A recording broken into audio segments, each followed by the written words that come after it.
Hello, അസ്സലാമലൈക്കും, നമസ്കാരം. Welcome back to my channel. പ്രത്യേകിച്ച് പറയേണ്ട ആവശ്യം ഉണ്ടാവില്ല. തുമ്പനയിൽ കണ്ടപ്പോൾ തന്നെ എല്ലാവർക്കും മനസ്സിലായിട്ടുണ്ടാവും. ഇതൊരു സ്പെഷ്യൽ ഡിഷായ പനീർ നാനാണ്. ഇത് കുട്ടികളുടെ ടിഫിനിൽ കൊടുത്തയക്കാൻ പറ്റിയൊരു ഡിഷാണ്. ചില ദിവസമൊക്കെ നമ്മൾ ഡിന്നറൊക്കെ എന്തുണ്ടാക്കുമെന്ന് വിചാരിച്ചിട്ട് മടി പിടിച്ചൊക്കെ ഇരിക്കൂലേ, ആ സമയത്തൊക്കെ നമുക്ക് വെറൈറ്റി ആക്കി ഉണ്ടാക്കിയെടുക്കാൻ പറ്റിയൊരു ഡിഷാണ്. ഇതിൻ്റെ മാവ് നീഡ് ചെയ്ത് പൊങ്ങാൻ വെക്കുന്ന ഒരു സമയം മാത്രമേ വേണ്ടുള്ളൂ. മാവ് പൊങ്ങാൻ വേണ്ടിയിട്ട് 2-3 മണിക്കൂർ വെക്കേണ്ടി വരും. പിന്നെ എല്ലാം ഈസിയാണ്. ശരിക്കും പറഞ്ഞാൽ ഇത് നല്ല ചൂടോട് കൂട്ടി ഇതിൻ്റെ ചട്നിയും കൂട്ടി കഴിക്കാൻ നല്ല ടേസ്റ്റാണ്. അധികം ഇൻഗ്രീഡിയൻസ് ഒന്നും വേണ്ട, നമുക്ക് വളരെ എളുപ്പത്തിൽ തന്നെ തയ്യാറാക്കി എടുക്കുകയും ചെയ്യാം. എന്നാൽ പിന്നെ നമുക്ക് എങ്ങനെ നമ്മുടെ പനീർ നാൻ ഉണ്ടാക്കുന്നത് നോക്കാം.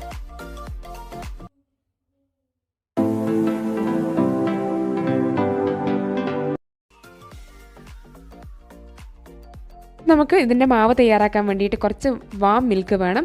അപ്പോൾ ഞാനൊന്ന് ചൂടാക്കി എടുക്കുകയാണ്. ഒരു 3/4 ഗ്ലാസ് പാലാണ് ഞാൻ എടുത്തിട്ടുള്ളത്. ഒരുപാട് അങ്ങ് ചൂടാവരുതിട്ട് നമുക്ക് കൈകൊണ്ട് തൊടാൻ പാകത്തിനുള്ളൊരു ചൂട് മതി. അത് ഞാനൊരു പാത്രത്തിലേക്ക് മാറ്റുന്നുണ്ട്. ഇനി വേണ്ടത് ഈസ്റ്റാണ്. ഒരു 1-1.5 ടീസ്പൂൺ ഈസ്റ്റ് വേണം. ഈ ഒരു ഈസ്റ്റാണ് കേട്ടോ ഞാൻ ഉപയോഗിക്കുന്നത്. വെള്ളപ്പത്തിൻ്റെ റെസിപ്പി കാണിച്ചപ്പം പല ആൾക്കാരും ചോദിച്ചിരുന്നു ഏത് ഈസ്റ്റാണ് ഉപയോഗിക്കുന്നതെന്ന്. ഒരു 1-1.5 ടീസ്പൂൺ ഈസ്റ്റ് നമുക്ക് ആഡ് ചെയ്യാം. ഇനി ഈസ്റ്റിന് പകരം വേണമെങ്കിൽ 3/4 കപ്പ് തൈരും ഓരോ ടീസ്പൂൺ വീതം ബേക്കിംഗ് സോഡയും ബേക്കിംഗ് പൗഡറും ഉപയോഗിക്കാം. ചിലർക്ക് ആ ഈസ്റ്റിന് മണമൊന്നും ഇഷ്ടമല്ല. ഞാൻ ബട്ടൂറക്കും ഇതേ ഡവ് തന്നെ കേട്ടോ ഉപയോഗിക്കാം. ബട്ടൂറ പരത്തിപ്പൊരിക്കും, ഇത് തവയിൽ ചുട്ടെടുക്കും. ആ ഒരു വ്യത്യാസം മാത്രം. ഇനി നമുക്ക് 1-1.5 ടീസ്പൂൺ പഞ്ചസാരയും കൂടി ആഡ് ചെയ്യാം. ആവശ്യത്തിന് ഉപ്പും കൂടി ആഡ് ചെയ്യുന്നുണ്ട്. ഇനി നമുക്കൊരു ഫോർക്കോ അല്ലെങ്കിൽ ഒരു വിസ്കോ ഉപയോഗിച്ചിട്ട് നന്നായിട്ടൊന്ന് മിക്സാക്കി കൊടുക്കണം. ഇത് നമുക്ക് ഒരു 5 മിനിറ്റ് റെസ്റ്റ് ചെയ്യാൻ വെക്കണം. ആ സമയം കൊണ്ട് നമുക്ക് നമ്മുടെ മൈദയും ആട്ടയും കൂടെ അളന്നെടുക്കാം. ഞാനിവിടെ ആട്ടയും മൈദയും മിക്സാണ് ഉപയോഗിക്കുന്നത്. 1 കപ്പ് ആട്ടയാണ് എടുത്തിട്ടുള്ളത്. അപ്പോൾ അളന്നെടുത്ത ആട്ട നമുക്ക് ഈ പാലിൻ്റെ മിക്സിലേക്ക് ആഡ് ചെയ്ത് കൊടുക്കാം. ഞാൻ എന്ത് ഡവ് ഉണ്ടാക്കുമ്പോഴും ആട്ടയും മൈദയും കൂടെ മിക്സ് ചെയ്തിട്ടാണ് കേട്ടോ എടുക്കുക. മൈദ മാത്രം ഉപയോഗിക്കുന്നതിനേക്കാൾ നല്ലത് ഇങ്ങനെ മിക്സാക്കി ഉപയോഗിക്കുന്നതാണ്. ഇനി അതിലേക്കൊരു 3/4 കപ്പ് മൈദയും കൂടെ ആഡ് ചെയ്ത് കൊടുക്കാം. അതിനുശേഷം എല്ലാം കൂടി നന്നായിട്ടൊന്ന് മിക്സാക്കി കൊടുക്കണം. ചിലപ്പോൾ ഈ ഒരു പാല് മതിയാവില്ല, അപ്പോൾ കുറച്ച് വാം വാട്ടറും കൂടി ഉപയോഗിച്ചിട്ട് നന്നായിട്ടൊന്ന് നമുക്ക് നീഡ് ചെയ്തെടുക്കാം. പനീർ നമ്മുടെ കയ്യിലില്ലെങ്കിൽ നമുക്കത് ഉണ്ടാക്കിയെടുക്കുകയും ചെയ്യാം കേട്ടോ. മിക്കവാറും ആൾക്കാർക്ക് അറിയായിരിക്കും. നമുക്കൊരു ഗ്ലാസ് പാലെടുത്തിട്ടൊന്ന് തിളപ്പിക്കാം. തിളച്ച് വരുമ്പോൾ നമുക്ക് കുറച്ച് ചെറുനാരങ്ങ ഒഴിച്ച് കൊടുത്തിട്ട് അതൊന്ന് പിരിച്ചെടുക്കാം. പാല് പിരിഞ്ഞ് വരുമ്പോൾ നമുക്ക് അരിപ്പയിലേക്ക് മാറ്റിയിട്ട് അതിൻ്റെ സോളിഡ് പാർട്ട് മാത്രം എടുക്കാം. അതിനുശേഷം നമുക്ക് നല്ല തിന്നായിട്ടുള്ളൊരു കോട്ടൺ തുണിയിൽ വെച്ചിട്ട് ഒന്ന് നന്നായിട്ട് പ്രസ് ചെയ്തെടുത്തിട്ട് അതിൻ്റെ വെള്ളമൊക്കെ ഒന്ന് കളഞ്ഞതിന് ശേഷം ഒരു അരമണിക്കൂർ ഫ്രിഡ്ജിൽ വെച്ചാൽ നമുക്ക് പനീറായി. പനീർ ഉണ്ടാക്കുന്നതിൻ്റെ വീഡിയോ ഞാൻ പെട്ടെന്ന് തന്നെ അപ്ലോഡ് ചെയ്യാം കേട്ടോ. ഇന്നിപ്പോൾ ഞാനിവിടെ ഉപയോഗിക്കുന്നത് റെഡിമെയ്ഡ് പനീറാണ്. അപ്പോൾ ഇതാ ഞാൻ നന്നായിട്ട് മാവ് കുഴച്ചെടുത്തിട്ടുണ്ട്. ഇനി ഇതിൻ്റെ മുകളിലേക്ക് കുറച്ച് ഓയിലും കൂടെ സ്പ്രെഡ് ചെയ്ത് കൊടുക്കണം. ഈ ഒരു ഡവ് ഡ്രൈ ആയി പോവരുത്, അതുകൊണ്ട് നന്നായിട്ട് അടച്ചു വെക്കുകയും വേണം. ഇനി ഇതൊരു 2-3 മണിക്കൂർ റെസ്റ്റ് ചെയ്യാൻ വെക്കണം. അത് ക്ലൈമറ്റിനനുസരിച്ച് 2-4 മണിക്കൂർ നമുക്ക് പൊങ്ങാൻ വെക്കാം. ഇനി നമുക്കൊരു പ്ലേറ്റിലേക്ക് കുറച്ച് പനീർ എടുക്കാം. ഇനി നമുക്കൊന്ന് പൊടിച്ചെടുക്കണം. ഞാൻ കൈകൊണ്ട് ട്രൈ ചെയ്ത് നോക്കി, പക്ഷെ അതിനേക്കാൾ ഈസി ആയിട്ട് ഗ്രേറ്ററിൽ നമുക്ക് ഗ്രേറ്റ് ചെയ്തെടുക്കാം. അപ്പോൾ എല്ലാ പനീരും ഇങ്ങനെ നമുക്ക് ഗ്രേറ്റ് ചെയ്തെടുക്കാം. ഇങ്ങനെ ഗ്രേറ്റ് ചെയ്യുന്നതിന് ഒരു 10 മിനിറ്റ് മുമ്പായിട്ട് നമുക്ക് ഇതൊന്ന് പുറത്തെടുത്ത് വെക്കണം കേട്ടോ. എന്നാൽ പെട്ടെന്ന് തന്നെ നമുക്ക് ഗ്രേറ്റ് ചെയ്തെടുക്കാം. അപ്പോൾ ഇതാ മുഴുവൻ പനീറും ഞാൻ ഗ്രേറ്റ് ചെയ്തെടുത്തിട്ടുണ്ട്. വലിയ കഷ്ണങ്ങളൊന്നുമില്ലാതെ ചെറിയ ചെറിയ തരികളായിട്ട് ആക്കിയിട്ടുണ്ട്. കണ്ടോ, ഈ ഒരു പരുവത്തിലാക്കിയെടുക്കാം. നമുക്ക് വലിയ കട്ടകളൊക്കെ ഉണ്ടെന്ന് ഒടിച്ചു കൊടുക്കാം. അത് കൊറിയാണ്ടർ ലീഫാണ്. 3/4 കപ്പ് കൊറിയാണ്ടർ ലീഫും കൂടെ ഇതിലേക്ക് ആഡ് ചെയ്ത് കൊടുക്കാം. ശകലം ഒരു 1/2 ടീസ്പൂൺ ഉപ്പും കൂടെ കൂട്ടിയിട്ട് നമുക്ക് നന്നായിട്ടൊന്ന് മിക്സ് ചെയ്ത് കൊടുക്കണം. അങ്ങനെ നമ്മുടെ നാനിലേക്കുള്ള ഫില്ലിങ്സും റെഡിയായി.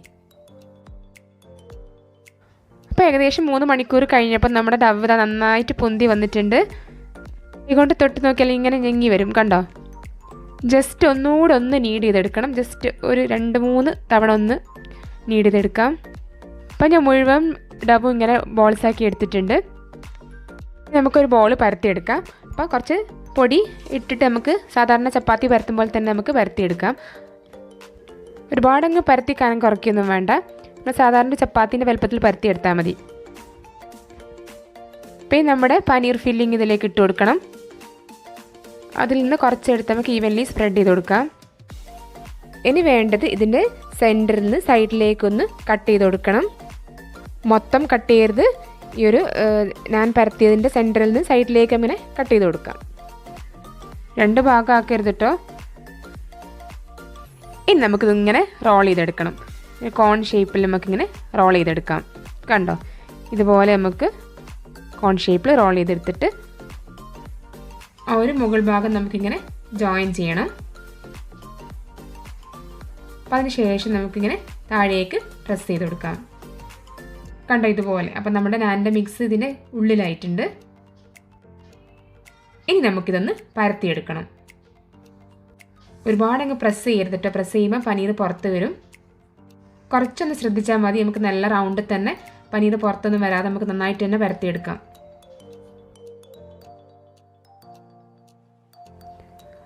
അപ്പോൾ ഇതാ നമ്മുടെ ഒരു നാൻ പരത്തി എടുത്തിട്ടുണ്ട്. പരത്താൻ തുടങ്ങുന്നതിന് മുമ്പായിട്ട് തന്നെ തവ അടുപ്പത്തൊക്കെ മറന്നു പോകണ്ട. അപ്പോൾ പരത്തി കഴിയുമ്പോഴത്തേനും അത് ചൂടായിക്കോളും. അപ്പോൾ നമ്മുടെ പാൻ ചൂടായിട്ടുണ്ട്.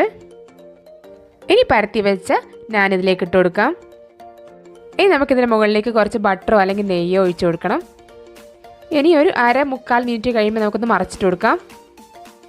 പിന്നെ വേണ്ടത് ആ ഭാഗത്തും കുറച്ച് ബട്ടറോ ഗീയോ അപ്ലൈ ചെയ്യണം. സാധാരണ നമ്മൾ ചപ്പാത്തി ചുട്ടെടുക്കുമ്പോൾ തന്നെ ഇത് തിരിച്ച് മറിച്ച് വിട്ട് നമുക്ക് ചുട്ടെടുക്കാം.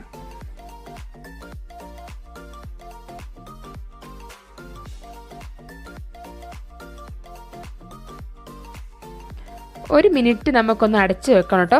നല്ല കുറച്ച് കട്ടിയുള്ള ഒരു നാനല്ലേ, അപ്പോൾ ഒന്ന് വെന്ത് കിട്ടാൻ വേണ്ടിയിട്ട് നമുക്കൊരു 1/2 മിനിറ്റ് 3/4 മിനിറ്റ് നമുക്കൊന്ന് അടച്ച് വെക്കാം. വേറെ ഒന്ന് ശ്രദ്ധിക്കാനുള്ളത്, എപ്പോഴും മീഡിയം ടു ലോ ഫ്ലെയിമിലിട്ടിട്ട് വേണം കേട്ടോ ചെയ്യാൻ. ഒന്ന് മറിച്ചിട്ട ശേഷം ഒരു 1/2 മിനിറ്റും കൂടെ അടിച്ച് വെക്കുന്നുണ്ട്. അപ്പോൾ ഇതാ നമ്മുടെ ഫസ്റ്റ് നാൻ റെഡി ആയി കഴിഞ്ഞു. നല്ല കാസറോളിലേക്ക് നമുക്ക് മാറ്റാം. നമ്മൾ കുറച്ച് എരിവൊക്കെ വേണമെന്നുണ്ടെങ്കിൽ നമുക്ക് കുറച്ച് ചില്ലി ഫ്ലേക്സും കൂടെ ആഡ് ചെയ്ത് കൊടുക്കാം. ഞാൻ ഫസ്റ്റ് മക്കൾക്ക് ഉണ്ടാക്കിയ ശേഷം അതിലേക്ക് കുറച്ച് ചില്ലി ഫ്ലേക്സും കൂടെ ആഡ് ചെയ്യുന്നുണ്ട്. ഇനി റെഡിമെയ്ഡ് ചില്ലി ഫ്ലേക്സ് ഇല്ലെങ്കിൽ നമുക്ക് നമ്മുടെ വറ്റൽമുളക് ഒന്ന് ചെറിയ മിക്സറിലിട്ട് പൊടിച്ചെടുത്താൽ മതി. ഇനി എല്ലാം കൂടെ നന്നായിട്ടൊന്ന് മിക്സ് ചെയ്ത് കൊടുക്കാം. അടുത്ത നാനിന് വേണ്ടിയിട്ട് ഇതുപോലെ തന്നെ പരത്തി എടുത്തിട്ടുണ്ട്. അപ്പോൾ ചില്ലി ഫ്ലേക്സ് ആഡ് ചെയ്തിട്ടുള്ള ഈ കൂട്ടത്തിൻ്റെ മുകളിലേക്ക് ഞാൻ സ്പ്രെഡ് ചെയ്ത് കൊടുക്കുന്നുണ്ട്. പിന്നെ നമുക്ക് ഇതുപോലെ റോൾ ചെയ്തിട്ട് നമുക്ക് മടക്കിയെടുത്തിട്ട് ജസ്റ്റ് ഒന്ന് അമർത്തി കൊടുക്കാം. എന്നിട്ട് നമുക്ക് പരത്തിയെടുക്കാം. അപ്പം ഞാൻ പറഞ്ഞ പോലെ ഈസി അല്ലേ. കുറച്ച് ഇൻഗ്രീഡിയൻസ് ഒക്കെ തന്നെ മതി. ഈ മാവ് ഒന്ന് പൊങ്ങി വരാനുള്ള ഒരു സമയം മാത്രം മതി. ബാക്കി പണികളൊക്കെ നമുക്ക് ഈസി ആയിട്ട് തന്നെ ചെയ്തെടുക്കാം. കുട്ടികളുടെ ടിഫിനിലൊക്കെ കൊടുത്തയക്കാനാണെങ്കിൽ രാത്രി നിങ്ങൾ മാവ് നീടി വെച്ചാൽ മതി. രാവിലെ ആകുമ്പോഴത്തേന് നല്ല സോഫ്റ്റ് ആയിക്കോളും. ഒരു 6 മണിക്കൂർ പൊങ്ങാൻ വെച്ച ഒരു കുഴപ്പമില്ല, നല്ല സോഫ്റ്റായി വരും. പിന്നെ രാവിലെ ഫില്ലിങ്സ് ഉണ്ടാക്കിയ ശേഷം പരത്തി എടുത്തിട്ട് ചുട്ടെടുത്താൽ മതി. അപ്പോൾ കുട്ടികളെ ടിഫിനിലും കൊടുത്തയക്കാം. ബ്രേക്ക്ഫാസ്റ്റായിട്ട് നമുക്ക് കഴിക്കുകയും ചെയ്യാം. അപ്പോഴത്തെ നമ്മുടെ സെക്കൻഡ് നാനും റെഡിയായി.